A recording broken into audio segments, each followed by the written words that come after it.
kan ilmaa kan hafuura qulqulluu sadan waaqa tokko amiin. Maqaa abbaa kan ilmaa kan hafuura qulqulluu sadan waaqa tokko amiin.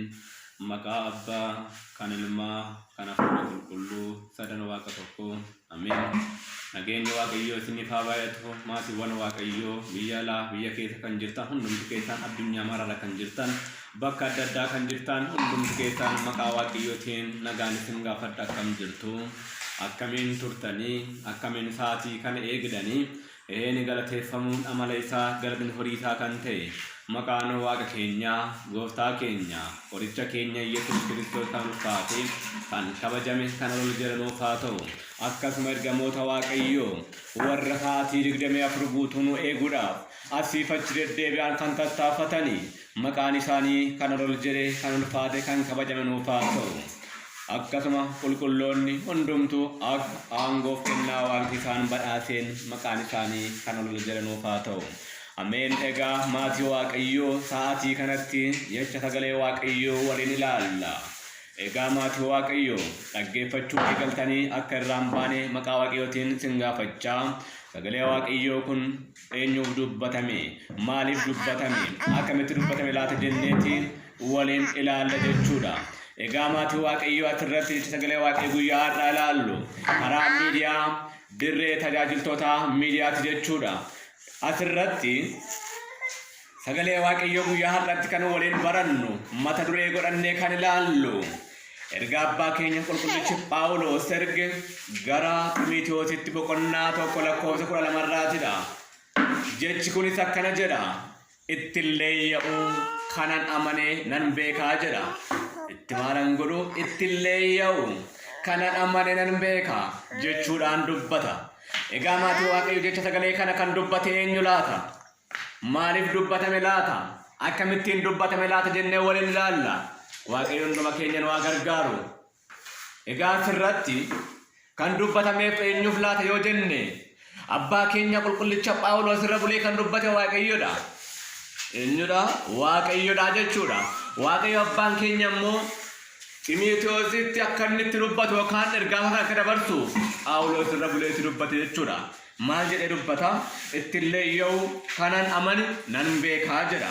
Gooftaan keenya Yesuus Kiristoos Phaawulos irra bulee akkuma dubbate. Phaawulos jecha kana kan dubbate mucaasaa Xiimotewositti dubbate jechuudha. Laala. Egaa maatii waaqayyoo Phaawulos Xiiroositti dhalatee jedha. Eessatti jedha? Phaawulos Xiiroositti dhalate. Eessatti jedha? Phaawulos Xiiroositti dhalatee booda maalummaa Phaawulos waliin ilaalla. Phaawulos abbaan keenya eessatti dhalateen jedhe? Xiiroositti dhalate. Umuriin isaa eebbuu waggaa 15 ga'utti yookaan yeroo umuriin isaa waggaa 15 ta'utti Gamaaliyaa jala taa'ee kitaaba yookaan sagalee waaqayyoo barachaa ture. Eenyu jalan jedhe? Gamaaliyaa jala taa'eeti sagalee waaqayyoo barachaa ture. Phaawulos maqaan isaa inni duraa maqaa kan biraa qaba ture. Maqaan isaa inni duraa eenyu jedhama? Saa'ol jedhama. Ilaala. Abbaa keenya qulqullichi Phaawulos inni yeroo duraatiif maqaan isaa eenyu jedhaman jedhe? Saa'ol jedhama. Saa'ol kun akkamitti maqaan isaa jijjiirame yookaan seenaan isaa jijjiirame jennee waliin ilaalla. Abbaa keenya qulqullichi Phaawulos dursa maqaan isaa Saa'ol jedhamaa ture. Garuu Phaawulos kun yookaan Saa'ol kun yeroo duraatiif kiristaanota kana hari'achaa ture. Phaawulos osoo kiristaana hari'atuuti bakka Daamaskoo jedhamutti ni waamamee jira. Bakka eessaan jedhee? Bakka Daamaskoo jedhamutti. Bakka Daamaskootti Yesuus Kiristoosin itti ni mul'ate. Maaliif nari'atta? Ilaala. Maaliif maal nagoota? Maaliif nari'atta? Maaliif nari'atta? Maaliif kiristaanota koo hariitaa jechuudhaan abbaa keenya qulqullicha Phaawulositti gooftaan keenya Yesuus Kiristoos dubbate jechuudha. Saa'ol maaliif nari'atta ittiin jedhe. Phaawulos yeroo sanatti eenyu akka ta'e hin barre ture. Eenyuun akka hari'achaa jiru hin barre ture. Garuu eenyudhaatii jennaan ana waaqa kee gooftaa kee Yesuus Kiristoos kan ta'e ati nari'achaa akka jirtu hin beektu ittiin jedhe. Yeroo kanatti Phaawulos hin hubate ni bare akka dogoggoraa jiru ni amane. Yeroo kanaa ka'eeti ni deebi'ee gara yeroo sanaa kaasee yeroo kanaa kaatee maqaan keenyutti hin jedhe Phaawulosidha ittiin jedhe yeroo sanaa jalqabee abbaa keenya Phaawulos ergaawwan gurguddaa kan inni barreessu eegale jecha sagalee waaqayyo addunyaarra deemee lallabaa kan ture yeroo kanaa ka'eeti jechuudha. Har'as kiristaanota maqaan keessan xuraa'uu danda'a. Har'as adeemsi keessan xuraa'uu danda'a. Har'as kiristaanota ari'achaa jiraachuu dandeenya. Garuu yaa tokko seenaan ni jijjiirama jechuudha. Bakka sanaatti erga waamee booda Phaawulos ergaawwan gurguddoo kan barreesse jecha sagalee waaqayyootiin addunyaatti kan lallabe addunyaarra deemee dhugummaa yookaan ilmi waaqayyoo Yesuus Kiristoos waaqa ta'uusaa kan lallabaa ture Phaawulosidha jechuudha. Egaa kanumaan itti aansuudhaan yoo ilaalle wangeela Maatewos boqonnaa 24 lakkoofsa 1 irratti kana jedha waa'ee kootiif waa'ee eenyuutiif waa'ee kootiif hundumaa biratti kan jibbamtan ni taatu jedha jechuudha. Har'a maatii waaqayyoo jibbamaan jiru laata? Har'a ergamoota waaqayyoo waamuudhaan jibbamaan jiru laata? Har'a maaramee yoo qabanyine kanaaf jibbamaan jiru laata? Warra namatti sagadu hin jiru. Warra eenyu sagadu hin jiru? Warra namatti sagadu. Taabota waaqayyoo kabajuudhaan warra mukatti sagadu hin jiru jedhamaa jirra.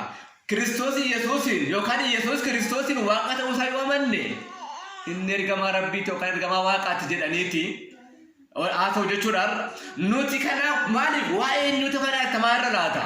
Akkuma wangeela Maatewos boqonnaa 24 lakkoofsa 1 irratti dubbatu waa'ee eenyuutiif waa'ee kootiif hundumaa biratti ni jibbamtu ni ari'atamtu akkuma jedhu jechuudha. Waa'ee Yesuus Kiristoos waa'ee isaatiif ari'atamuu dandeenya. Ilaalaa maatii waaqayyoo asirratti ergamoonni waaqayyoo ergamoonni waaqayyoo nu eeguu nuti isaanii amanuu qabna. Ergamoonni maal nu godha har'a addunyaan erganoo ergamaa dhufin jedha addunyaan jechuudha. Har'a kanarratti mee ilaalaa ergamoonni waaqayyoo nu eegu nu tiksu nu geggeessu akkamitti nu tiksu laata jennee ilaalle ergamoonni waaqayyoo naannoo warra waaqayyoon sodaatanii ni buufatu ni eegu ni tiksu jedha. Kana horee maatii waaqayyoo har'a akkamitti ergamaa dhufin jennare ilaalaa ergamoonni waaqayyoo jecha sagalee gammachuu fidanii gaddatti jiruu danda'u. Akkamitti jechuu dandeessu? Ergamoonni waaqayyoo sagalee gammachuu fidaniiti dheekkamanii deebi'uu danda'u. Akkamitti jechuu dandeessu? Egaa maatii waaqayyoo asirratti mee ergamaan waaqayyoo arraba cufuu danda'a. Arraba cufuu danda'a. Akkamittiin jechuu dandeessu? Gabri'eel gara Zakkaariyaasiin yeroo deeme maal godhe? Gara Zakkaariyaasiin yeroo deemetti Zakkaariyaasiin sagalee gammachuu yeroo fidetti akkamittiin ta'uu danda'a jedhee Zakkaariyaas ni falme ni morme. Yeroo kanatti yeroo mormaa turetti Zakkaariyaas kun amman deebi'utti arrabni kee kan hidhame haa ta'u ittiin jedhe kan ittiin cufame haa ta'u arrabni kee ittiin jedhe arrabni isaa yeroo sanaa kan hin cufame jechuudha. Yeroo sanaa kan arrabni isaa hin cufame ni hidhame. Kanaaf maatii waaqayyoo ergamoonni waaqayyoo raajii adda addaa hojjechuu danda'u. Arraba cufuu danda'u banuu danda'u. Kana hubadhaa maatii waaqayyoo. Kanaaf ammas taanaan boris taanaan maatii waaqayyoo ergamoonni waaqayyoo nu eegu nu tiksu nu geggeessu nu faana ta'u yeroo hundumaatti nu wajjin ta'u jechuudha. Eegumsa ergamoota waaqayyoo yeroo hundumaatti nu keenya wajjin haa ta'u. Amiin. Egaa maatii waaqayyoo ammas misiraachuu himuuf dhufe duuchee deebi'e jechuudha. Mee Saa'ol kiristaanota ari'achaa ture. Saa'oliin yookaan Phaawulos kun Saa'ol kiristaana balleessuu fi kiiloomeetira 222 deemee Damaasqootti deemee jechuudha. Yesuus Kiristoos waaqadha. Waaqummaa isaa amane.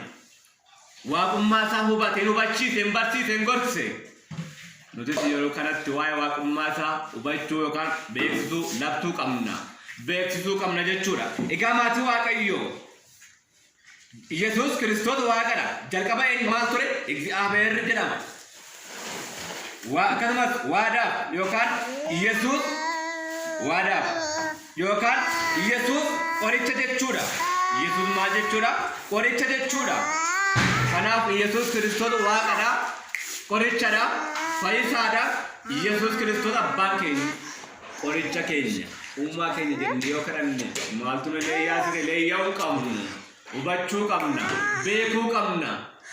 Egaa kanaaf maatii waaqayyoo Yohaannis boqonnaa 1 lafa tokko kaasanii 14 yoo laalle jalqaba sagalee turee jedha. jalqaba maal ture jalqaba sagalee ture sagaleen sun waaqayyo bira ture sagaleen sun innumtiyyuu moo waaqayyoon ture jedha sagaleen sun moo foon ta'ee jedha egaa maatii waaqayyo eenyutti akka manaa jiru hubachuudhaafidha kan kana fudhanne sagalee ture sagaleen sun waaqa bira ture sagaleen sun moo waaqa ture sagaleen sun moo foon ta'ee jedha ana jedhe miti hubadhaa wangeela Yohaannis boqonnaa tokko irratti arganna akkuma kana garsinnee yoo ilaalle wangeela Yohaannis boqonnaa 6:8 irratti namni anatti amane jireenya bara baraa argataa jedha namni eenyutti amane Yesuus Kiristoos amane jechuudha har'a maal jiru engadda ollaan irratti hordofaan ture jechuudha Yesuus Kiristoos waaqa kan jedhu yoon arge amma sama badhaasa jedha ollaanitti ba'e Yesuus Kiristoos waaqa kan jedhu yoo jiraate ani nan amana jedha ani nan amana badhaasan sin badhaasa jedhee ijoollee keenya dogoggorsaa jira amantaa biraa fakkaate jechuudha kanaaf maatii waaqayyo kana ragaa haa godhannu ragaa haa taasifannu namni anatti amane jireenya waaqayyo inni biraanii Roomee 8 bifama Roomee 9:9 lakkoofsa 5 irraati inni hundumaarra caalaa ta'e inni bara baraaf waaqayyoodha jedha inni maalidha waaqayyoodha jedha egaa maatii waaqayyo eenyutti amannee akka jirru isin hubachiisuufidha kan nuti kana ibsaa jirru inni biraan Efesoon 2 lakkoofsa 10 irratti nuti uumama isaati uumama eenyudha nuti uumama isaati Yesuus Kiristoos immoo uumaadha jedha laala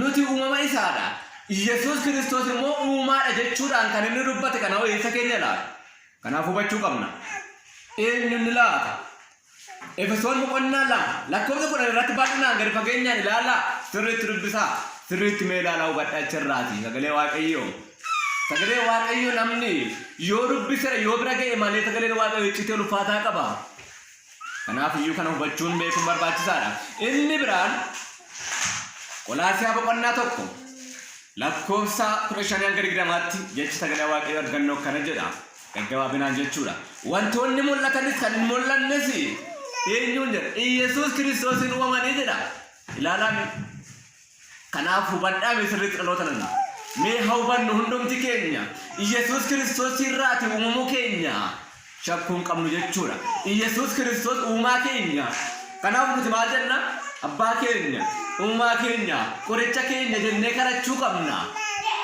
mee yeroo yaa abbaa keenya eeguu jennu irratti yaa abbaa keenya samiirra kan jiraattu maqaan kee galateeffamu mootummaan kee haa dhufu jaalalli kee samiirra akkuma ta'e akkasuma lafarratti haa ta'u kan nu ga'u soora buddeen keenya irraa nuuf kenni yakka keenya nuuf dhiisi nuti akkuma warra yakkaniif dhiisnu atis akka hin oolisi jennee kun mee ilaala asirratti maatii waaqayyo nuti akkuma dhiisnu akka dhiifama walii goon atis dhiifama nuuf godhe jennee kadhanna kanaaf dhiifama walii goone laata kanaaf namoonni wal mufachuudhaan yookaan bifa daddaadhaan yeroo adeemnutti jechuudha yaa abbaa keenya jechaa walla guyyaatti roomee kanaaf mufannaan akka hin barbaachisne hubachuun barbaachisaadha jechuudha inni biraani ergaa Yohaannis isa jalqabaa boqonnaa 5 lakkoofsa 20 irratti inni waaqa dhugaa ilaala inni waaqa dhugaa jireenya bara baraatii jedha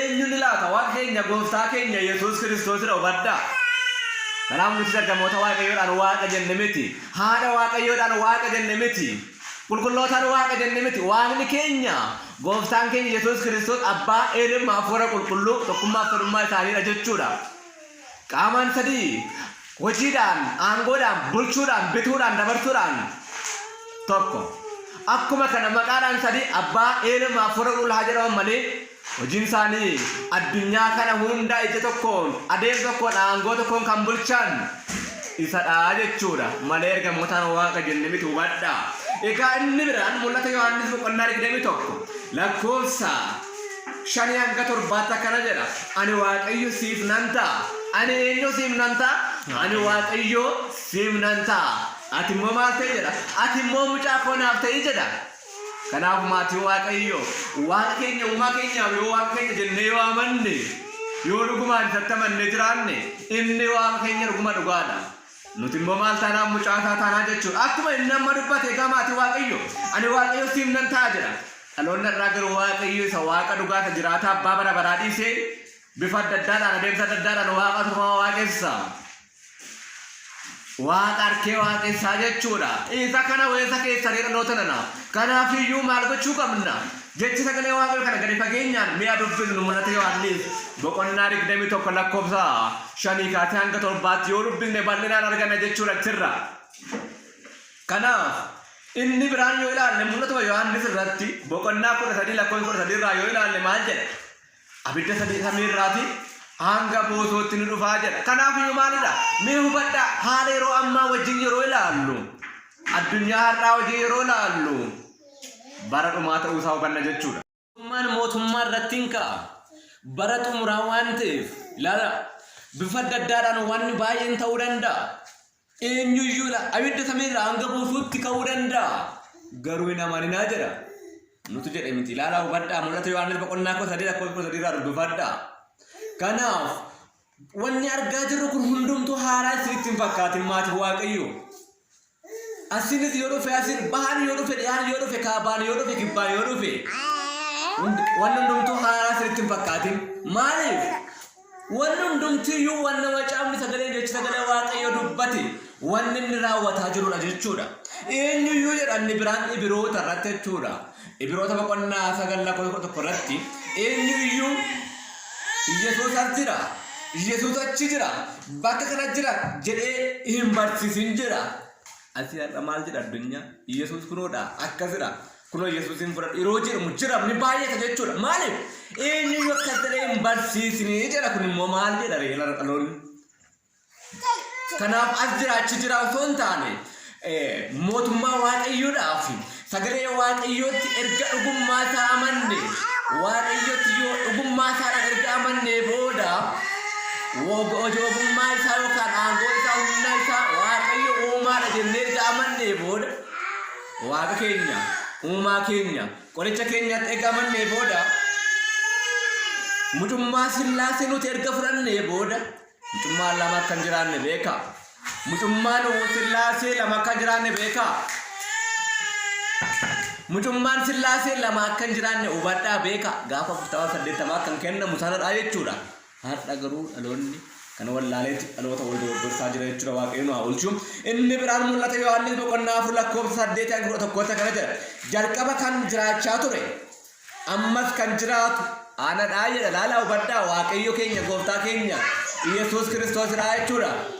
Jalqaba kan ture ammas kan jiraatu boris darbee kan jiraatu alfaa fi omeegaa kan ta'e Waaqa keenya gooftaa keenya qoricha keenya Yesuus Kiristoosidha jechuudha.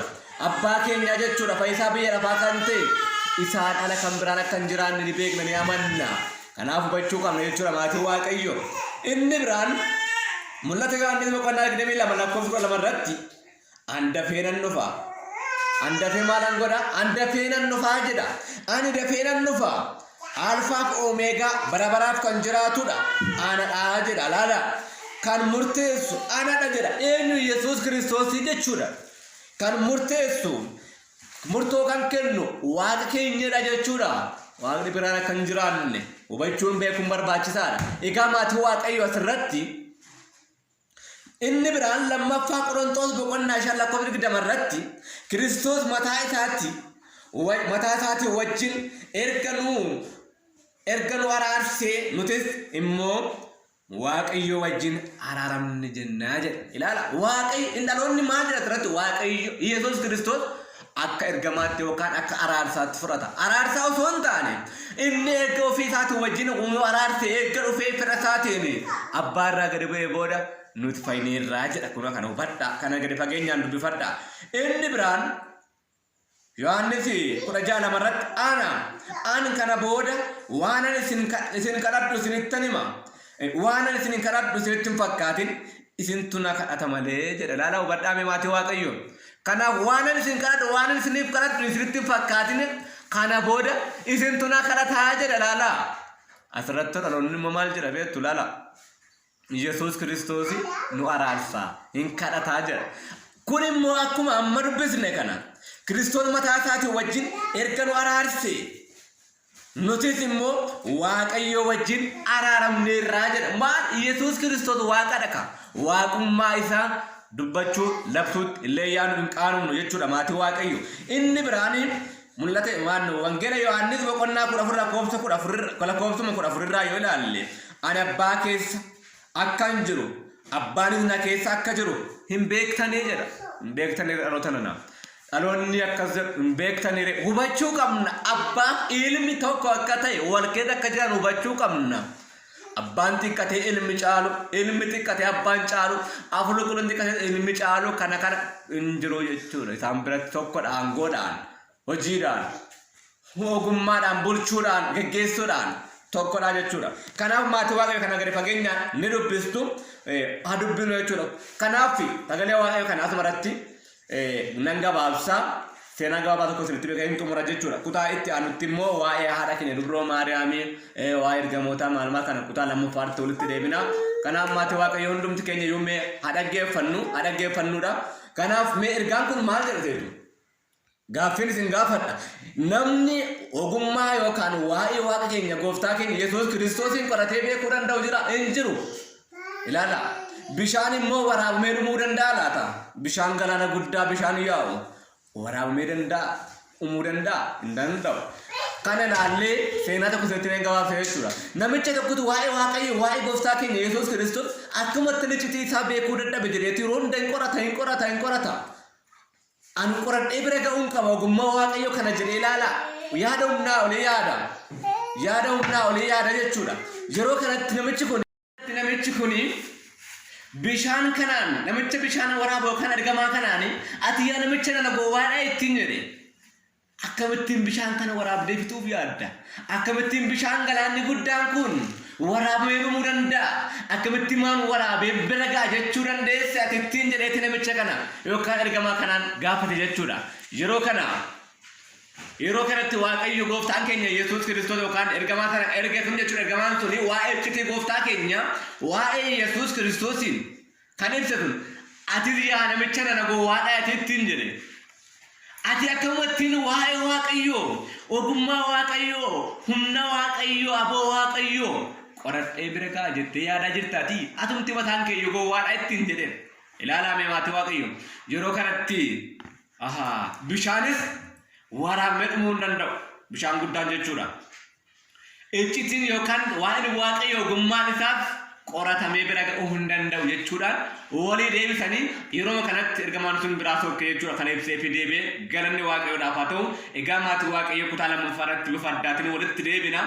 Kana hundumaa sheerii walii godhaa wal biraan gahaa dirree tajaajiltoota miidiyaa sabaaf yookaan kiristaanotaaf kan qophaa'e kana wal biraan akka geessan maqaa waaqayyootiin isin biraan geenya. Dhuguma dhugaatti waaqni keenya kakaafee eegee tiksee haati kanaan kan dhuge jalqabsiisee immoo kan xumursiise galanni ulfinni isaaf haa ta'u. Deessoo haadha isaa dubroo Maariyaam ergamoota waaqayyoo toloota qulqulloota akka aangoof kennaa waaqni isaan badhaase. Maqaan isaanii kan ulfaate kan kabajamuuf haa ta'u galanni waaqayyoof haa ta'u. Oraa bulaa deebana galata waaqayyoo.